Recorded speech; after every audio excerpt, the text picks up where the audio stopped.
Hello and welcome back to Football Daily, where today we've got a real treat for you. Another top 10 today, 10 teammates you didn't know played together. 10. Pep Guardiola and Roberto Baggio. Arguably the best manager in the sport, Pep Guardiola also had a trophy-laden career as a player, being the midfield pivot in Johan Cruyff's dream team. Almost let go to a second division Spanish side before the Dutchman joined, Pep garnered a reputation of becoming one of the most intelligent midfielders in football. And after 11 seasons at the Blaugrana, with 6 league titles and a European Cup under his belt, Guardiola decided to expand his horizons by moving to Brescia in 2001. It was in northern Italy where he played alongside a Ballon d'Or winner by the name of Roberto Baggio, who was now 34 and captaining the Bianco-Azzurri. Brought in to be Pirlo's replacement, Pep's stint at Brescia was short-lived, playing just 13 times as they finished 13th in Serie A, with Luca Toni leading the scoring charts. From there, the deep-lying playmaker headed to Rome, where he was subsequently banned from football after just 8 appearances thanks to a failed drugs test.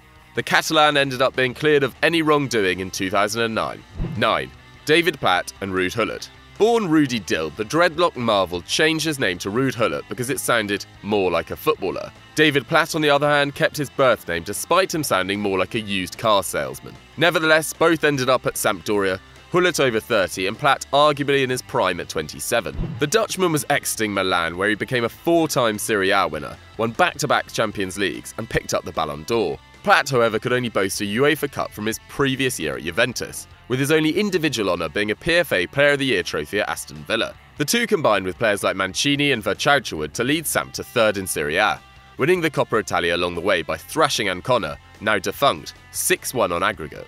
8. Paulo Futre and Frank Lampard. Throughout his hugely successful career, Frank Lampard has been part of sides which contain some incredible teammates. Drogba at Chelsea, Aguero at City, and even Pirlo and David Villa at New York City FC. But he's only ever played alongside 2 people who have finished inside the top 3 for the Ballon d'Or. One of those is Andriy Shevchenko, who won the individual honour back in 2004. But managed to score just 22 goals in 77 games for the Blues. The other is Paulo Futre, who came second in the Ballon d'Or behind Ruud Gullit back in 1987, and the Portuguese winger joined a young Lampard at West Ham nearly a decade later. Futre was 30 at the time, his career nearing an end thanks to constant knee injuries, but it was his own ego that halted the start of his West Ham career. After walking into the dressing room and seeing his shirt number having the number 16 on it, and not his favoured number 10, Futre threw a strop and refused to play. The Portuguese did end up playing 9 times for the Hammers that season. Lamps managed 13 appearances and went on to match Futre's second-place finish in the 2005 edition of the Ballon d'Or. 7. Diego Maradona and Davor Suker. El Diego now spends his time managing in the UAE and was once even a spiritual coach at Deportivo Riestra back in 2003. But gemstones and Class A's aside, Maradona was a once-in-a-lifetime talent. Captaining his country to World Cup glory at 25 and winning Napoli a second Scudetto 4 years later, the Argentine left Naples in disgrace after testing positive for cocaine. 15 months on and now past his peak at 31, Maradona's ban was over and he refused to go back to Italy, opting to join Sevilla instead amid interest from Marseille and Real Madrid. Not only did he join international teammate Diego Simeone at the Rojiblancos, but also the talented 24-year-old Davor Suker. As one star was starting to fade in Maradona, another one was starting to shine in the Croatian striker, who would go on to finish runner-up in the 1998 Ballon d'Or. Unfortunately, their time together was brief, as Maradona headed back to Argentina with 8 Sevilla goals under his belt. Suker finished the campaign with 13 before netting 24 in the league the following season. 6. Ronaldo and Gudjohnsen. There have been few striking talents that hit the heights as quickly as Ronaldo did. At 18, the Brazilian scored 30 goals in 33 Eredivisie games for PSV, and by 21 he netted 34 in 37 games for Barcelona. By this point, the world was at his feet, but unfortunately this would be Ronaldo's prime, as 2 consecutive knee injuries at Inter stopped him from becoming possibly the greatest player ever. In truth, we could have had many surprising teammates of El Fenomeno on the list, with Adrian Mutu and Emre the Racist representing the Nerazzurri whilst Ronaldo was at the San Siro, but our pick is Ida Gudjohnsen, who had the privilege of being back up to both R9 and Luke Nillis. Given that Ronaldo himself claimed that Nillis is his favourite striking partner in his career, Gudjohnsen had his work cut out for him making the first team, but still made 13 appearances and scored 3 times for PSV as a teenager. After a career-threatening ankle injury in an Iceland youth game, Gudjohnsen returned to Iceland, where he and Ronaldo's career took very different paths. The Icelandic won a Champions League at 31, whilst Ronaldo was on the cusp of joining Corinthians at the very same age. 5. Jermaine Pennant and Gabi. Gabi has been an unsung hero for Atleti in possibly the greatest spell in their history. Los Colchoneros' captain has led out his side in 2 Champions League finals, as well as lifting their first league title in 18 years back in 2014. Despite coming through the Atleti Academy and playing 52 times in his first stint at his boyhood club, Gabi left for Real Zaragoza in 2007 for just €7 million, the club which had just pipped Atleti to a UEFA Cup spot. If subsequently getting relegated 2 seasons later wasn't bad enough, Gabi had the pleasure of playing alongside Jermaine Pennant in the 09-10 season. Unsurprisingly, the Englishman never settled in Spain, failing to turn up to training several times and being reprimanded by manager Jose Aurelio Gay. That's his actual name. Gabi, a defensive midfielder, even scored more than Pennant did in that campaign, but at least they share the great honour of starting and losing in a Champions League final. 4. Dani Alves and Sergio Ramos. El Clasico hosts the best of enemies, with Barcelona and Real Madrid matching up in games full of meaty tackles, an average of 7.5 bookings a fixture, and constant shithousery on display. 2 of the main instigators are Sergio Ramos and Dani Alves, who have combined for 28 yellow cards and 6 red cards in arguably the biggest game in football.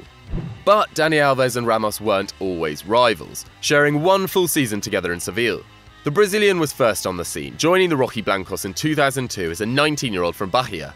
Ramos, however, came through the youth system, making his debut at 18 and starting his first league game a month later, getting a yellow card in the process. Typical. The Spaniard was first to leave the club too, becoming the record transfer for a Spanish teenager at €27 million, whilst Dani Alves had to wait 3 years for his big €35 million move to Barcelona. Since leaving, they've won 22 major trophies between them, but there's no love lost with the pair, who still regularly go at each other despite the Brazilian leaving Spain a season and a half ago. 3. Paul Ince and Roberto Carlos.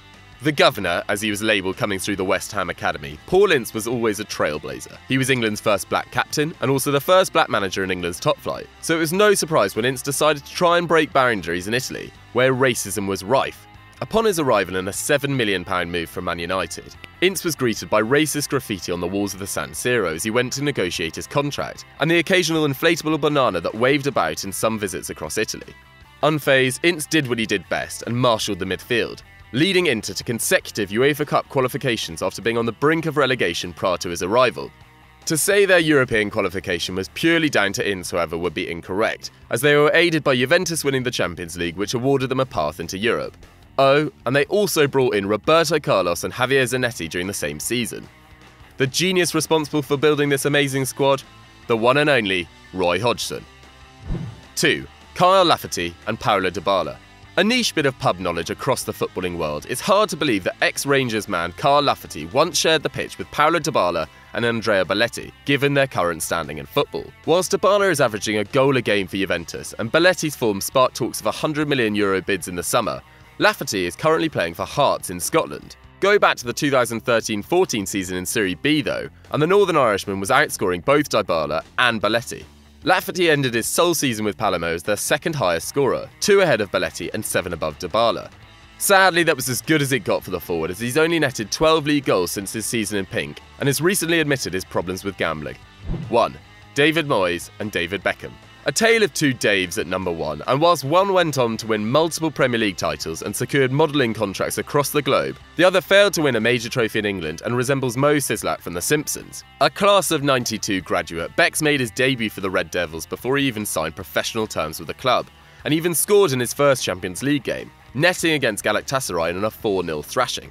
But needing game time, the future England captain headed on loan to Preston shortly after, earning £400 a week with a £50 match bonus. Whilst the winger was in the infancy of his career, Moyes was reaching the twilight of his at Preston. The centre-back would go on to become manager of the club 3 years later. Meanwhile, Bex was just about to embark on possibly his greatest season, winning the treble and coming second in the Ballon d'Or. Congratulations, you've reached the end of the video. Your reward, the face of the poshest man in Football Daily. For more great content, why don't you click in this box here, and as always, don't forget to like and subscribe.